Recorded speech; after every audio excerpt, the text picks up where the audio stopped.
খুবই কমন একটি গাণিতিক সমস্যা। এ ধরনের সমস্যা প্রায়ই বিভিন্ন প্রতিযোগিতামূলক পরীক্ষায় দিয়ে থাকে। এখানে লক্ষ্য রাখতে হবে সুদে আসলে কত গুণ বলা হয়েছে।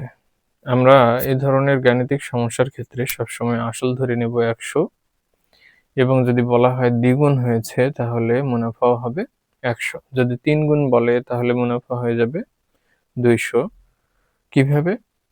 যেহেতু দ্বিগুণ বলা হয়েছে সুদে আসলে, তাহলে আসল এবং সুদ একত্র হয়ে এটার দ্বিগুণ হবে, অর্থাৎ 200।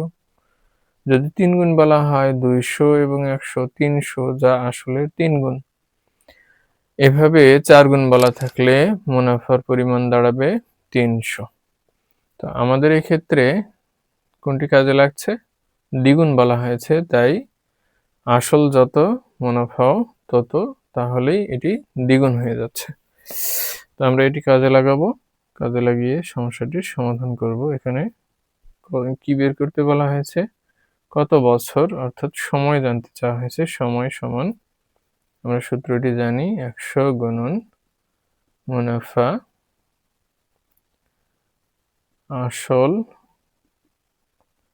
গুণন সময়, যেহেতু এখানে রয়েছে তাহলে বাকি আছে হার। তাহলে আমরা এখানে মান বসিয়ে দেব। মুনাফার মান 100, আসলও 100 রয়েছে এবং হার রয়েছে এখানে 10। তাহলে আমরা সেটি লিখব। এখন আমরা যদি কাটাকাটি করি তাহলে পাচ্ছি 10, অর্থাৎ আমাদের কাঙ্ক্ষিত সময় 10 বছর, যা গ অপশনে রয়েছে। এভাবেই আপনাকে যদি আসল বের করতে বলা হতো তাহলে আপনি আসলের ক্ষেত্রে সেটি কাজে লাগাতেন সূত্রটি ঘুরিয়ে। এবং খেয়াল রাখতে হবে এখানে দ্বিগুণ 3 গুণ যা বলা হচ্ছে তা মুনাফার হিসেবে আপনি মুনাফার জায়গাতে বসিয়ে হিসাব করবেন। আশা করি বুঝতে পেরেছেন। বুঝতে না পারলে কমেন্টে জানাবেন এবং ফলো করে সাথে থাকুন, ইনশাআল্লাহ উপকৃত হবেন।